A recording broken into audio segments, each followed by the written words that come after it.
grandes mujeres del arte. Fue víctima de abuso sexual, pero su talento fue la fuerza para sobreponerse en un mundo donde el poder era ostentado por machistas.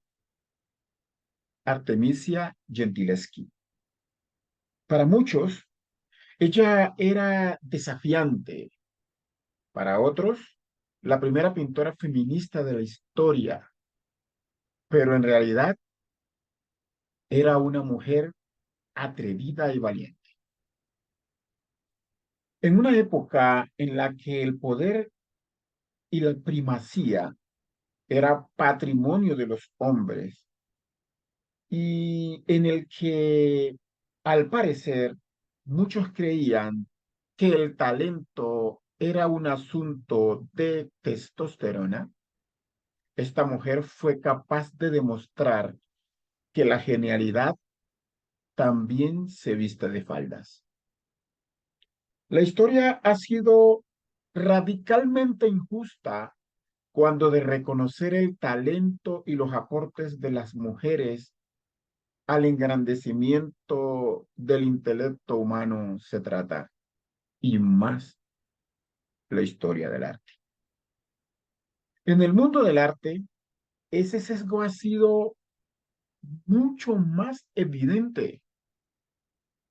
Para ninguna persona que haya leído los libros de historia de arte, es noticia que en estos textos solo se habla de las grandes genialidades de personajes como Leonardo da Vinci, Pablo Ruiz Picasso, Miguel Ángel Buonarroti, Rembrandt van Rijn, Caravaggio, Claude Monet, Sandro Botticelli, Pierre-Auguste Renoir, entre muchos otros. Todos, como podemos ver, son hombres. Nos acostumbramos a decir los genios del arte, los genios del arte. Se nos hizo común hablar de los grandes maestros de la historia y admirarlos como tal, como los, donde no cabe un género femenino. Siendo un niño, empecé a leer libros de historia del arte en las bibliotecas públicas. Los que conocen un poquito de mi historia personal saben que no nací en cuna de oro. Mis padres no tenían los recursos para comprar libros eh, de arte ni de historia del arte. Por cierto, siempre han sido costosos. Pero en bibliotecas públicas donde asistía y que siempre me han gustado estos lugares, allí empecé a leer libros de historia del arte. De esas lecturas, no tengo recuerdo de un número significativo de artistas de sexo femenino que se registren como genios del arte. Es que realmente no recuerdo a ninguna que haya encontrado yo en esos libros. No porque no las haya, no porque no hayan existido, sino porque aquellos que escribían los libros de historia les negaron durante siglos el espacio que esos textos o que en esos textos merecían aquellas mujeres. Por allí encontraba uno que otro nombre de alguna mujer mencionada, pero como parte del conglomerado. En el caso del periodo impresionista, una que otra artista del impresionismo por allí, pero no mencionada entre los grandes nombres que allí estaban registrados. ¿Verdad? Los titulares, los primeros lugares, los espacios de primacía estaban reservados a los varones, ¿verdad? A Renoir, a Sisley, a Pizarro, a Monet, a Manet, a los hombres, ¿cierto? Las mujeres aparecían allí como como para engrosar las filas. Ahora, en este caso, que estamos hablando de Artemisia Gentileschi, podemos decir de ella que es una de esas mujeres geniales que hoy la historia ha empezado a reconocer como tal. Aunque todavía su nombre continúa siendo del conocimiento de unos pocos, quizás los expertos en arte, los estudiantes de arte, gente que está dentro del ambiente, pero si tú vas al común de a la gente del pueblo y le preguntas, hay muchos que pues, dicen ser versados en arte, cuéntame cuáles son los grandes nombres de la historia del arte y más del periodo en que vivió Artemisia, ¿verdad? Pues empiezan a hablar de hombres. Artemisia nació en Roma el 8 de julio de 1593. Ya ustedes van analizando en qué época vivió y junto a qué maestros. Su padre fue el pintor toscano Horacio Gentileschi. En 1608, Artemisia comenzó su formación artística aprendiendo en el taller de su padre. En ese proceso tuvo una fuerte influencia del naturalismo y de la obra de Caravaggio, de quien se dice tuvo gran influjo sobre la obra de Horacio Gentileschi. La primera obra que se conoce de su autoría fue la fechada en 1610, cuando Artemisia contaba tan solo con 17 años. Como una premonición de lo que le iba a pasar al año siguiente, ese año y a esa edad, Artemisia, haciendo gala de su talento de gran narradora de historia mediante la pintura,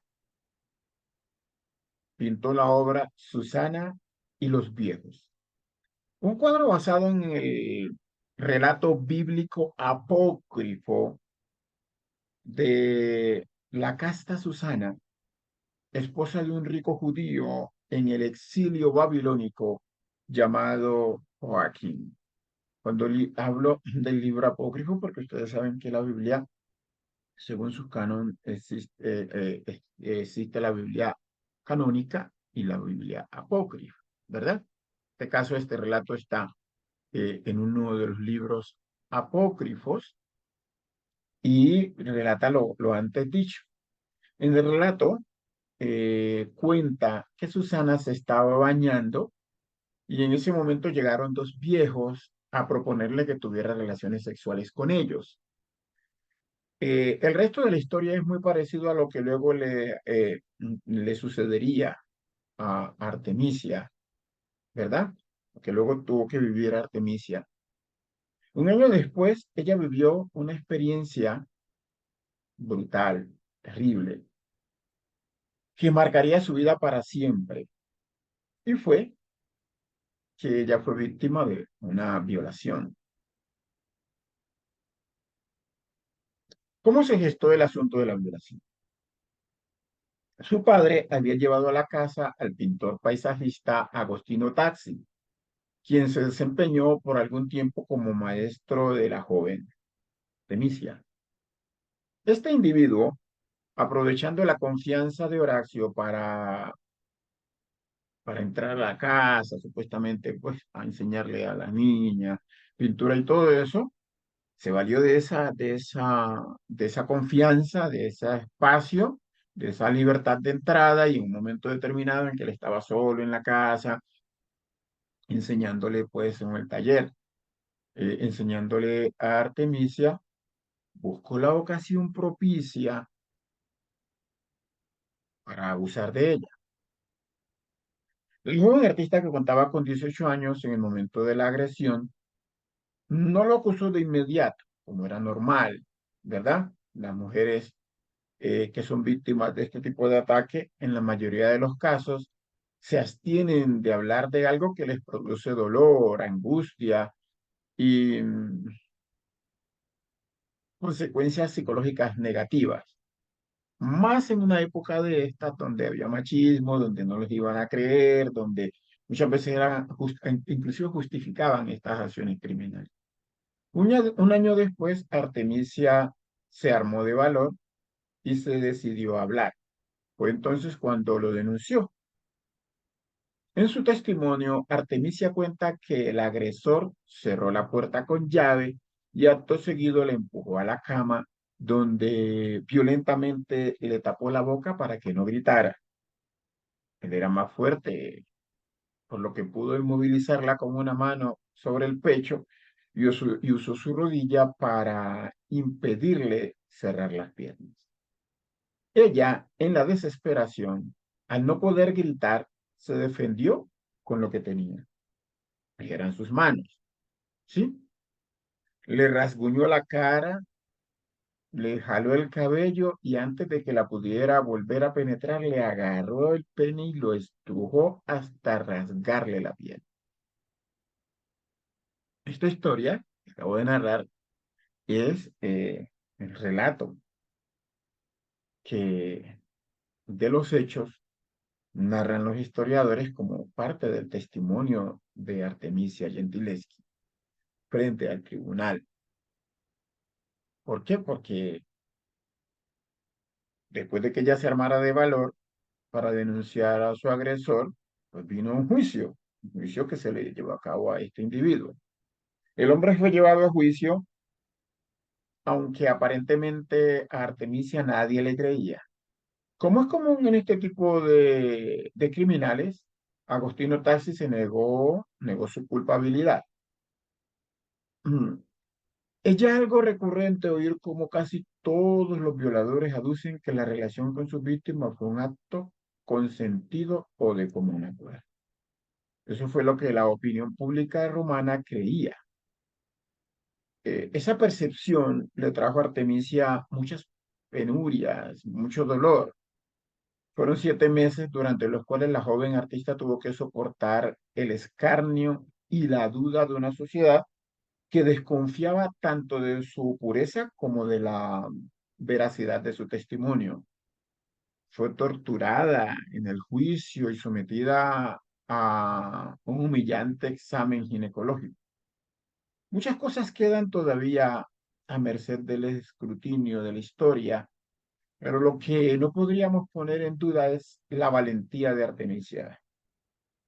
Ella se atrevió a denunciar el abuso en una época en la que sus posibilidades de ganar un caso tan complejo eran pocas. Se enfrentaba a una iglesia y a una sociedad en la que el solo hecho de ser hombre significaba una ventaja sobre las mujeres.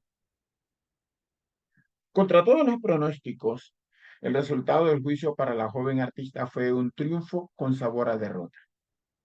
El agresor fue hallado culpable, pero aunque se dictó una sentencia condenatoria de destierro, esta nunca se ejecutó. Después de todo ese escarnecedor proceso, ella se casó con el también pintor Pier Antonio di Vincenzo y se mudó de Roma para establecerse en Florencia con su marido.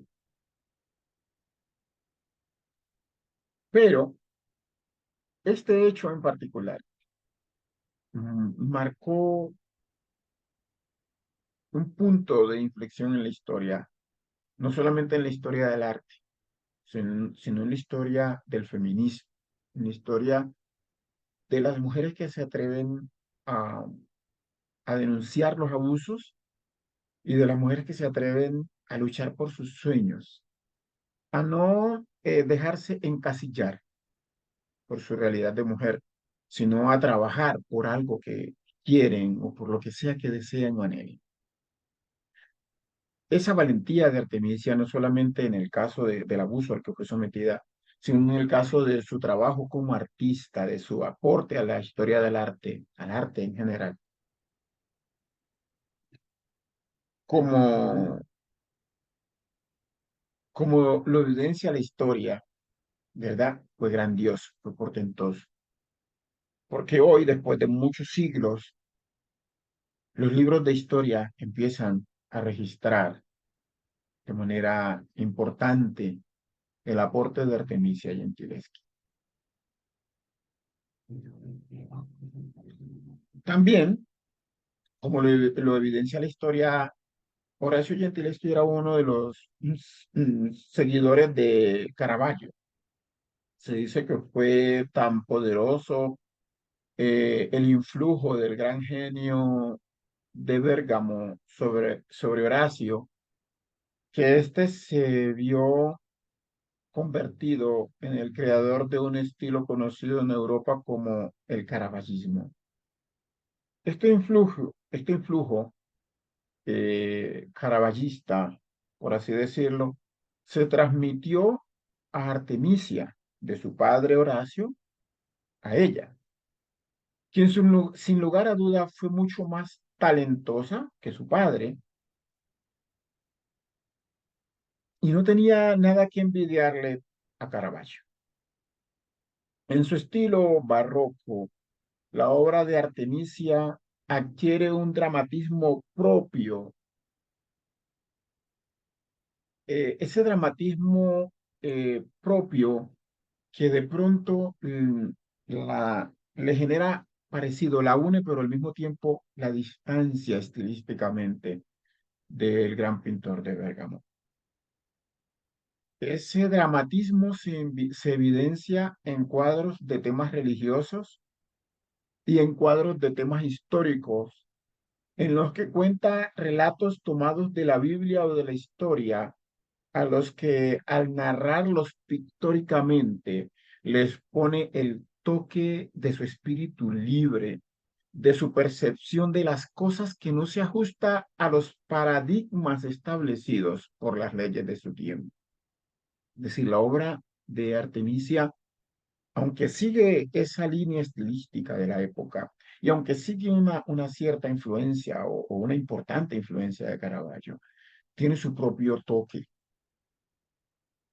Y como narradora de historias a través de la obra de arte, de la pintura, mayormente tiene su propio toque, su propia forma de narrarlo. No hay que olvidar que la pintura del Renacimiento y de los periodos anteriores y posteriores, uno o dos siglos después, así que hasta el impresionismo, son pinturas generalmente narrativas, cuentan historia, por decirlo así, capturan momentos.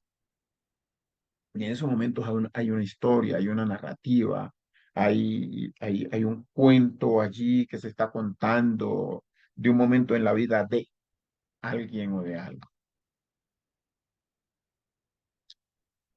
La obra de Artemisia marca también su carácter feminista. Es una feminista de su época y lo hace desde su obra, también desde lo que estábamos hablando, desde su narrativa. Se le reconoce como precursora del feminismo porque su obra de espíritu libre representa a las mujeres liberadas del dominio masculino.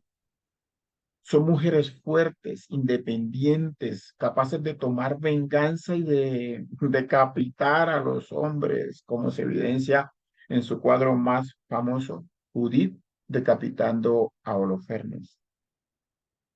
Es decir, mujeres capaces de luchar por lo que quieren, de vengarse del daño que se les hizo, o por lo menos de luchar para que ese daño no quede impune. Artemisia Gentileschi, en el grupo de artistas italianos del siglo XVII, fue una de las más importantes. Su obra supera con creces en calidad a la de muchos de los contemporáneos suyos, solo comparable con la de los mejores maestros de su tiempo. Pese a eso, ella tuvo que soportar la apatía y el rechazo de las élites artísticas de su época que se negaban a reconocer la grandeza de su talento por el solo hecho de ser mujer. El tosudo machismo al que le tocó enfrentarse llevó a que sus obras fueran atribuidas a su padre o a otros pintores de sexo masculino, todo con el objetivo de no reconocer que una mujer puede pintar mejor que los hombres. Sin embargo, se dice que ya tuvo oportunidades de las que quizás muchas otras mujeres de su época no pudieron gozar. Esto nos lleva eh, a entender que muchísimas quedaron en el olvido y continúan en el olvido. Una de esas oportunidades fue la de poder estudiar en la Academia de Bellas Artes de Florencia. Es claro que fue la primera mujer en lograr entrar a esta prestigiosa escuela a la que también asistió en su momento el portentoso maestro Miguel Ángel Bonarotti. Allí es importante apuntar algo.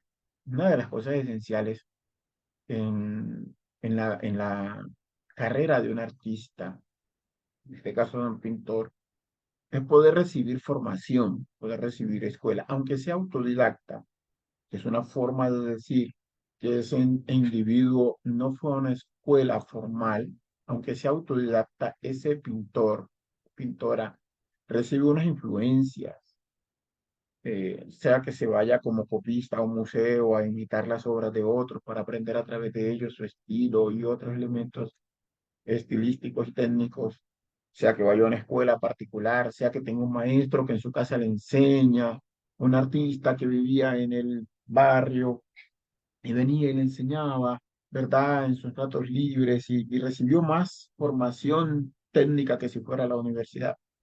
Como no tuvo en la escuela universitaria, pues se dice es autoridad, ¿cierto? Aunque sea un artista así, necesita de una formación, de una escuela, de una enseñanza, de unos conocimientos adquiridos de alguna manera. Aunque sea que el Espíritu Santo venga y le enseñe, pero alguien tiene que enseñar. ¿Sí? De alguna manera aprende esos principios técnicos. Cuando se cierra, y a eso quiero llegar, cuando se cierra la puerta de la enseñanza a alguien, entonces no se puede decir que fulano era más talentoso y más grande que él, porque a él nunca se le dio la oportunidad de recibir la formación que a aquel. Y eso fue lo que pasó con las mujeres de estos siglos, que se les negaba la oportunidad, el espacio de entrar a la escuela. Entonces, ¿cómo podemos decir que Miguel Ángel o Leonardo o Rafael era mejor que esta o aquella?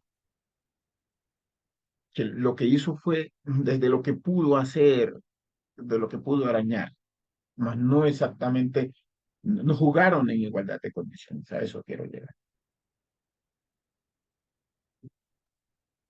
Artemisia era una mujer feminista, ya lo hemos dicho, irreverente, valiente y también atrevida.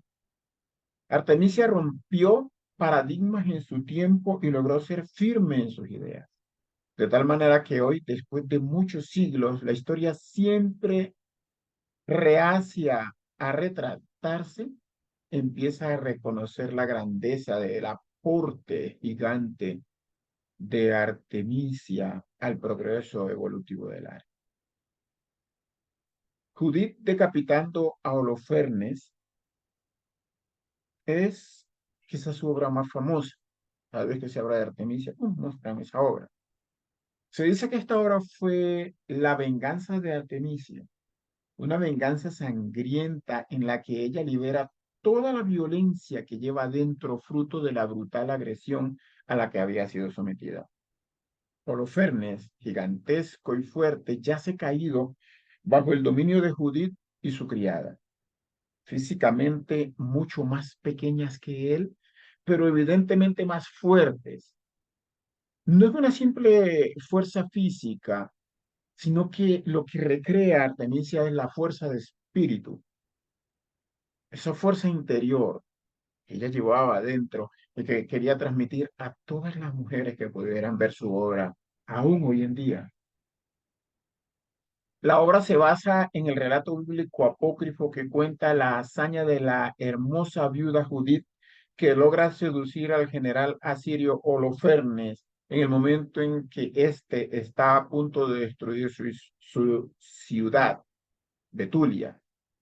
Tras emborracharlo, lo decapita mientras él duerme y escapa llevándose la cabeza en una cesta.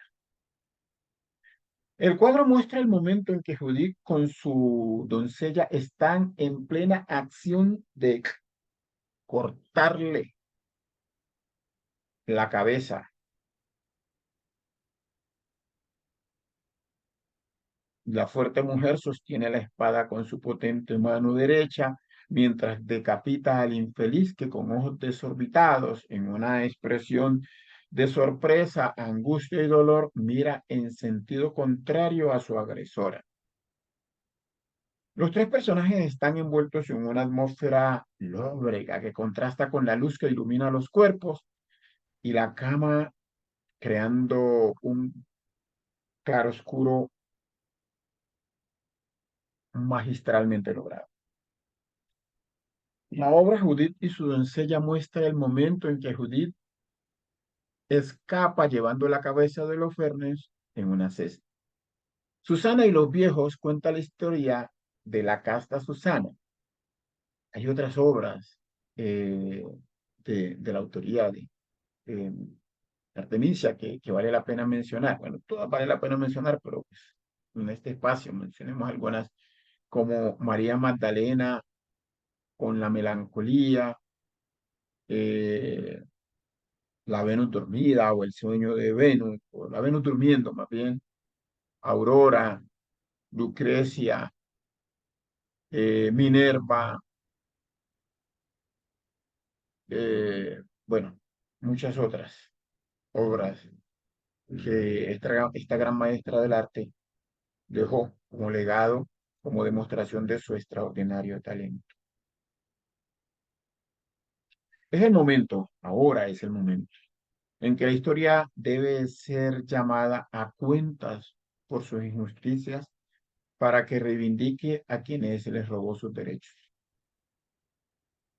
Por eso es importante este tipo de espacios, dialogar, disertar juntos sobre estos casos y sobre estos hechos de la historia del arte, que no solamente con las mujeres, sino con muchos otros sectores de la sociedad que han sido privados del derecho a que se les reconozca su talento extraordinario.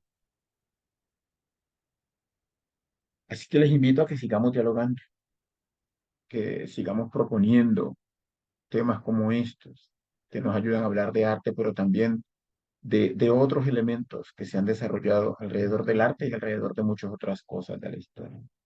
Gracias por oírme, gracias por disertar conmigo en este momento. No olviden dar me gusta, dejar sus comentarios, suscribirse al canal, suscribirse a la revista Arte 21, que es un espacio para que dialoguemos de arte, para que nos informemos también de arte. Muchas gracias. Feliz día, feliz tarde, feliz noche, a la hora que sea que ustedes disfruten de este espacio.